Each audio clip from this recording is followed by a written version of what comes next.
In this closing unit in this study on some of Jesus' parables, we're going to give thought to Luke chapter 18, verses 9 through 14, the parable of the Pharisee and the tax collector.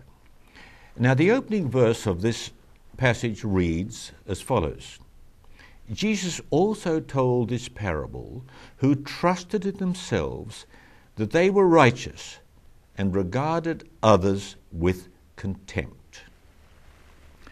The some were the Pharisees, and the others were tax collectors, for example, and the community at large.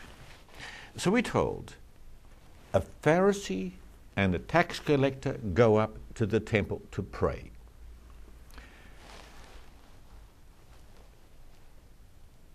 In the temple system, a lamb was sacrificed each morning at sunrise. Another lamb was sacrificed at about 3 o'clock in the afternoon. And most likely the Pharisee and the publican are in the temple at about, either early morning or the late afternoon. We're not told which one. And after the lamb was sacrificed, incense was burnt. And then during the time when the incense was burnt, often people would pray. And maybe that's a situation that we have here. Now, those who kept the Jewish law strictly thought of themselves as the Habarim. But they looked upon all others as what they called the people of the land, the Am Haaretz. And the Pharisee would certainly have thought of this tax collector as a person of the land, a member of the Am Haaretz. And the parable is all about how these two individuals pray. Here in the center we see depictions, first of all, of the Pharisee, and there is the publican. Now they're wearing some sort of a headscarf or a prayer shawl or something like this. And here you see the Pharisee with this little box fastened to his forehead, in which there will be printouts of certain verses of the laws given in the Pentateuch. Anyway, they're both up there praying. And here we see the situation.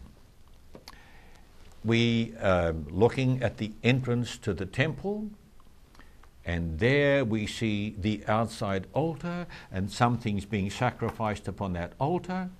And here we see the Pharisee, and just behind him we see the publican. Now we're told the Pharisee, standing by himself, was praying thus. This is what he says: God, I thank you that I'm not like other people, thieves, rogues, adulterers, or even like this tax collector. Now see him, hands raised, praise, adoration, but he's really praising himself. He says, I fast twice in a week, and I give 1/10 of all my income. Now the Jewish laws really said you only needed to fast once a year, on the Day of Atonement, once a year. But this man says, I fast twice in the week. And then he says, I give 1/10 of all my income. Well, he didn't have to give 1/10 of all of his income at all. He was expected to pay tithes on only certain things, a limited number of items, but he pays tithes on all that I possess. Now, what's he doing? He's boasting. And he's standing alone. He's calling it out loud because he wants everybody around him to hear what he's saying. They must listen to him list all his virtues and how dedicated he is. And he's also going to look over his shoulder, we might presume, and he says, I thank you that I'm not like other people are, or even as this publican, and he's looking back at this poor person here.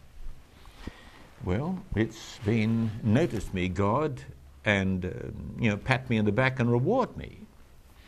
Now the publican doesn't pray like that at all. He stands by himself.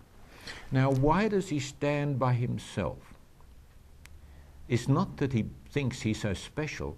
It's because he's so sinful and he doesn't deserve to be standing near anybody else. And what does he do? Now, he beats upon his chest. He beats upon it. Now, still today in the Middle East, men don't do that. There is only one ceremony practiced among Islamic people where the men do beat themselves upon the chest and even, wound themselves to bleed because they're celebrating, or rather remembering, the death of one of Muhammad's descendants, linked to the Shiite faith. And so they do beat upon their chest.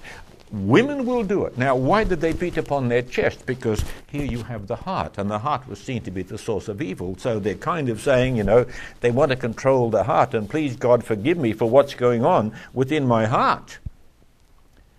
And all he says is, God, be merciful to me, a sinner. So the Pharisee says, please God, notice me. The publican says, God, please forgive me. And maybe he has in mind this. He's been around while this lamb has been sacrificed, and he's been around when the incense is being burnt upon the altar. And maybe he's thinking, oh God, may the sacrifice which has been made also prove effective for me. May it be my atonement. Please deal with my sins, forgive me, because I'm so unworthy. But what happens? We're told that then each of the two men goes home. And we're told that this man went home justified. The tax collector went home justified rather than the other. Because why? This man humbled himself. This man exalted himself. And we don't come before God to tell him how good we are and to make a list of all of our virtues and say, please God, write them out and remember them and reward me accordingly. This is not the approach. So this man's prayers were not heard. This man's prayers were heard because he confessed what he was not, and he asked God for his mercy, and he received it. And he went home justified. There's a message in this for us about our prayer life. Praying is not about informing God. It's praying to God to forgive us and to reform us.